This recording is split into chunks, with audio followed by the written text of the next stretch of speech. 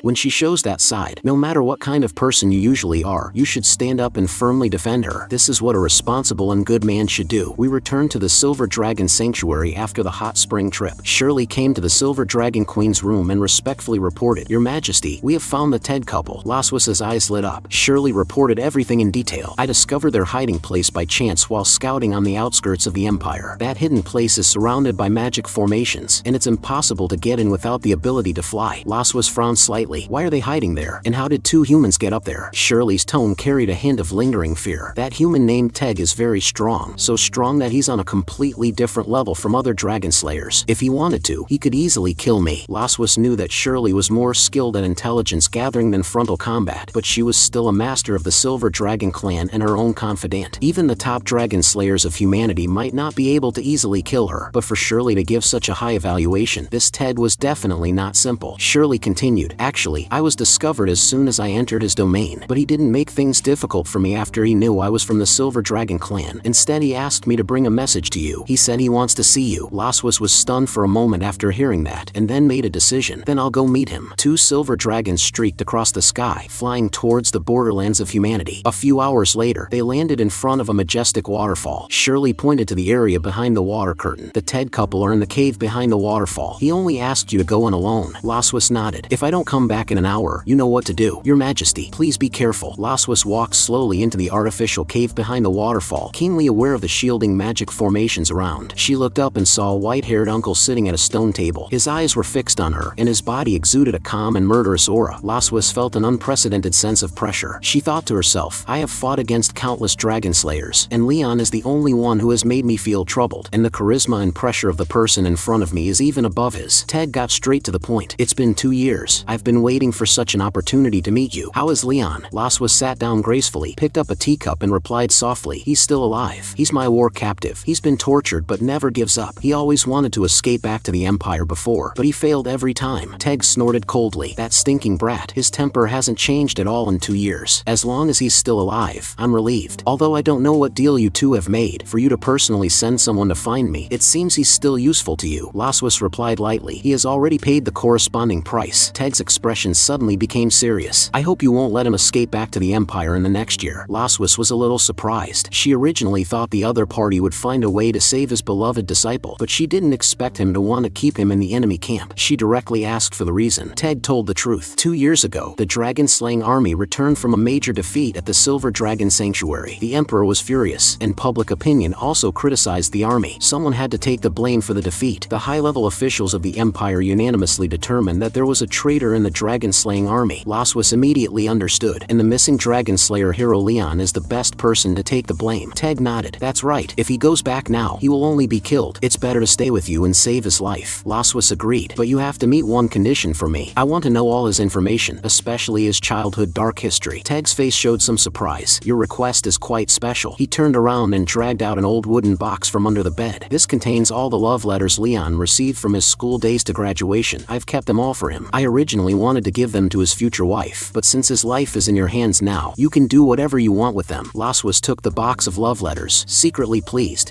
Leon, you have this day too. She laughed as she flipped through them. The contents were extremely cheesy. Teg watched silently from the side, muttering to himself, why is she so interested in a captive? Is it some new kind of torture? Laswis held a ridiculous portrait and asked curiously, who is this painting of? Teg laughed out loud. This is Leon's dream girl when he was 6 years old. He said he likes pretty girls with silver hair, tall, and a cold temperament. There was a girl in school who met this standard and confessed to him, and he hesitated for a full 5 seconds before rejecting her. If it were any other girl, he would have rejected her in 1 second. As he spoke, Teg suddenly realized something and carefully sized up the Silver Dragon Queen in front of him. A cold beauty. Why does this standard look more and more familiar? He was shocked in his heart. No way. No matter how bold Leon is, he wouldn't dare to make a move on the Silver Dragon Queen, would he? Laswis then asked a lot about my weaknesses. The master also told the truth. Leon hates carrots and faints when he eats eggplants. Also, his waist is particularly sensitive. He doesn't like people touching it. At 2:30 in the morning, if you ask him questions while he's fast asleep, there's a certain chance you'll hear his true feelings, and he can even do things according to orders in a sleepwalking state. I used this trick to make him do a lot of farm work before. At this point, Ted couldn't stop laughing. Laswas didn't expect the master to be so ruthless in betraying me, but she felt it wasn't enough and continued to ask if there was any more explosive information. Ted waved his hand. No more, no more. I can't betray my disciple anymore. Laswas took out a few photos and shook them in her hand. Don't you want to see your beloved disciple's recent photos? Ted immediately turned around and walked into the cave. Wait a minute, I'll let you meet Leon's white moonlight. Laswas was a little surprised. White moonlight? Don't tell me Leon has a woman he liked. Ted brought out a she-donkey, who was still in a bad mood because she had been woken up. Laswas was dumbfounded. Leon's white moonlight is a donkey? Ted couldn't help but laugh. Leon has tamed countless fierce beasts since he was a child, but he just can't do anything with this donkey, so this kid revolves around it all day. You could say they are childhood sweethearts. If you touch his nose bridge carefully, you can feel a slight depression. That's from the first time he tried to shoo it and got kicked. Laswas was relieved, so that's it. But she quickly realized, it's just a donkey. What am I so nervous about? She put a few of my recent photos on the table. I'll leave the photos here. Before I go back, I need some of your keepsakes, something that can prove you're still alive. Ted threw over a letter. Give this letter to him and he'll understand. Laswas took the letter and turned to leave. This may be our first and last meeting. She turned her head halfway, her voice cold. But what I want is not just 1 year of Leon. After speaking, she spread her dragon wings and flew out of the waterfall. Ted stood there stunned, muttering to himself, as expected of the decisive silver dragon queen. But what does she mean by that? At this moment, a photo on the table was blown away by the wind. When Ted saw the photo clearly, his eyes widened. This brat actually had a pair of twins with the silver dragon queen. What kind of captive gets this kind of treatment? A woman slowly walked up from behind Ted and asked softly, is Leon okay? She was my master's wife, Poseidon. Ted chuckled and handed her the photo. A single good is not enough to describe this brat's life now. He really has surpassed his master. Poseidon looked at the photo, her emotions a little stirred. She turned her head and saw Ted taking out a knife. Then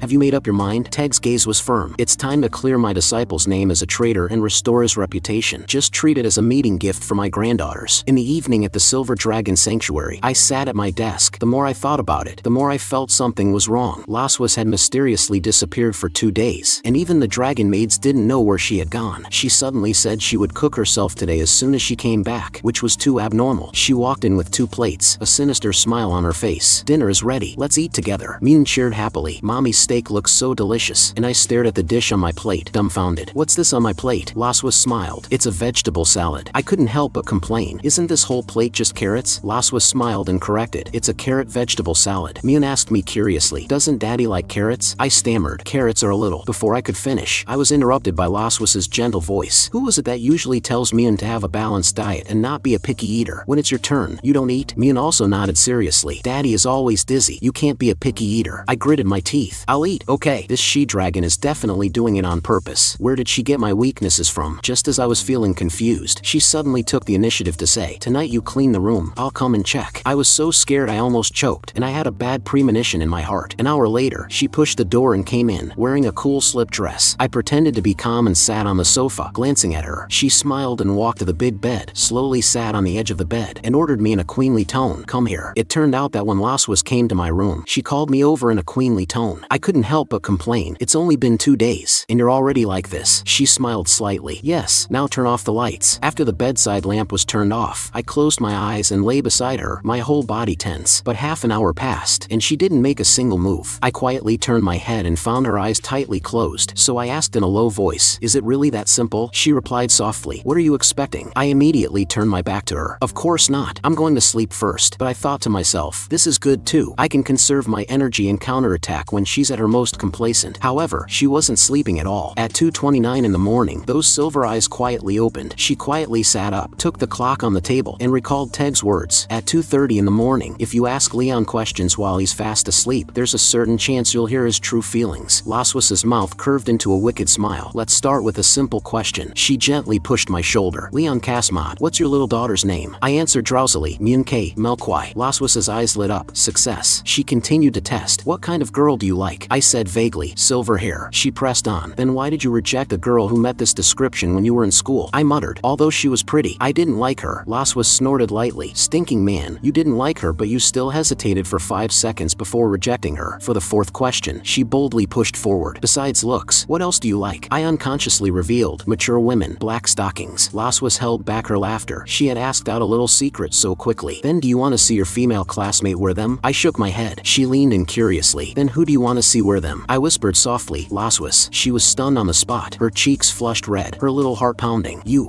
why do you want to see me wear them? You wish. Because I fell fast asleep before I could say the truth. Laswas clenched her fists in anger. You're lucky this time. Next time I'll definitely make you do something embarrassing in your sleep. The next afternoon, we went to the Silver Dragon Sanctuary city gate to pick up Noah from school. I took the opportunity to ask her in a low voice, when did you leave last night? She was calm. After you fell asleep. Are you disappointed? I pretended to be relaxed and spread my hands. The entire Silver Dragon castle is yours. You can sleep wherever you want. She pretended to be nonchalant and said, but I heard you talking in your sleep when I left last night. My heart tightened. What did I say? She pretended to recall. It seems you regretted not accepting the confession of the female classmate who confessed to you back then. I really can't tell. You have a moving unrequited love story. I quickly denied. Absolutely impossible. At that time, I was dedicated to serving my country. I had no time for love, let alone a crush on someone. She continued to tease. Who knows? What you say in your dreams is the truth, right? I waved my hand helplessly. Why don't you believe me, you she-dragon? I really don't have a crush on anyone. At this moment, Mune saw the school bus Leviathan slowly descending, with the teleportation light pillar lighting up. She happily ran over and shouted, Sister. Noah and Mune walked up to us together. Mommy, Daddy, I'm back. I noticed that Noah was holding a piece of paper in her hand, and I pointed to it and asked, Noah, what's that? She handed it to me and said it was homework from school. Laswas and I read the topic together. Write an essay of no less than 800 words on the theme of family and happiness. Is it an essay competition? Noah nodded. Most of my classmates will write about family affection because many of them are from cocoon-born dragon families. But I want to stand out and play to the unique advantage of our naturally born dragon family. Mune asked curiously, what is the advantage of a naturally born dragon? Noah explained seriously, it's mommy and daddy's love. Laswas and I were stunned on the spot, thinking we had misheard. We looked at each other and asked in unison, love? Noah sincerely requested, Daddy, Mommy, can you please cooperate with me and provide some material and inspiration? Mune excitedly raised her hand and said she wanted to see. I smiled and agreed, of course, no problem if my daughter asks. Laswas knelt down and asked gently, how do you want us to cooperate? Noah had obviously already thought it through. You can go on a date in Sky City tomorrow. The next day, we put on the couple's outfits prepared by our daughter and came to Sky City. I stole a glance at her and took the initiative to say, then let's start our date. She sighed lightly. Not far away, Noah and Mune were quietly following behind and observing. I whispered to Laswas, does Noah really know what a date is at her age? She shook her head. Noah is not an ordinary child. She knows a lot. I looked at her. Have you ever been on a date before? She confessed. I was busy with my studies for the first 100 years, and busy with my career for the next 100 years. I had no time for love or dates. I spread my hands. I was busy with my studies for the first 15 years, busy with my career for the next 5 years, and busy taking care of kids for the last 2 years. Obviously, neither of us had any dating experience. We were both newbies in this area. Laswas smiled confidently. Don't worry, I crammed on this knowledge last night. Although what she read were all romance novels like Me and My Evil Dragon Girlfriend and My Beloved Albatross. I cleared my throat twice. Actually, I also referred to some materials and specially listed the dating items of ordinary couples. There are no strange couple games, no overly intimate contact, and it can also show the warm theme of parental love. As long as we follow the plan, we won't mess up. We can definitely give Noah perfect date material. First, we ate dessert together and visited the zoo. Noah hid in the distance and seriously recorded our interactions. Then I accompanied Laswas to buy clothes, and she asked me if they looked good from time to time. After that, we went to the theater to watch a dance drama adapted from a romance novel, The Albatross's Sunset Ensemble. The two daughters quietly hid in the back seat behind us and continued to gather material, but I didn't expect that just as the main drama ended, the theater actually prepared a bonus segment. The host chose us to go on stage and reenact the final proposal scene. We could only go on stage with a stiff upper lip. I knelt on one knee, held up the prop ring, and recited the lines from the play. Dear Judy, will you marry me? Laswas's cheeks turned red. The daughters, wearing disguised costumes, were looking forward to their mother saying that important line in the distance. When Laswas whispered I do, I personally put the ring on her finger. After the proposal, Laswas went to the restroom to touch up her makeup. I took the opportunity to sneak to a self-service photo printing shop and had those bunny girl photos of her printed. 10 minutes later, we came to a fortune teller's house. The female fortune teller called herself Aphrodite. Laswas was originally just trying out astrology for fun. Aphrodite said confidently, Madam, you are a Scorpio, right? Laswas was very surprised. How did you know? My birthday is October 25th. Aphrodite said eloquently, Scorpio girls are cold as ice on the outside, but passionate and unrestrained on the inside. They dare to love and hate. Once they fall in love, it's a pursuit of success or death. I whispered to myself, this thing is just to fool children. Aphrodite suddenly turned to me. Sir, you are a Leo, right? I answered with some surprise. Yes, but she shook her head. You're too zodiac signs are not compatible. My eyes instantly became devout. What a master. I thought to myself. No wonder Laswas and I look at each other with displeasure every day. It turns out it's the fault of the zodiac signs. Aphrodite added, your wife's zodiac sign is very insecure and quite sensitive to changes in the surrounding environment. You need to give her enough sense of security and express your love more. Laswas and I looked at each other. Expressing love? In the next second, we both blushed and turned our heads away. She whispered, why is it suddenly so hot? And even fanned herself with her hand. I also echoed, it's a little hot. Aphrodite smiled and looked at me. I'll use the crystal ball to divine your recent fortune for you. Please put your hands on it. I placed my hands on the crystal ball with suspicion, and the crystal ball suddenly became very dazzling. She excitedly shouted, I see it. Iron bars and weeds. This gentleman, you will have a prison disaster. Laswas couldn't stop laughing, but I was bewildered. Aphrodite continued to promote, as long as you pay 100 gold coins, I can help you break the disaster and turn your luck. My face was black. Do you think it's possible that I've already experienced this disaster? Laswas smiled and added, if you want to spend money to avoid disaster, I can provide you with financial support. I stood up to leave. This is just a trick to cheat money. Aphrodite tried to keep me behind. Don't go. I saw something else. You will have a lot of children in the future. I really didn't see that wrong. We left the fortune teller's house without looking back. Laswas smiled and asked me why I didn't continue to play. I asked helplessly, did you hear what she said at the end? We will have more children in the future. Do you think it's possible? She thought about it, and it was indeed not very likely. But today I experienced many things I had never done before, and it felt pretty good, as if we were really on a date. Seeing the sweet smile on her face, I was actually very satisfied in my heart. As long as you like it. Next, we'll go to the beach to watch the sunset. Dragon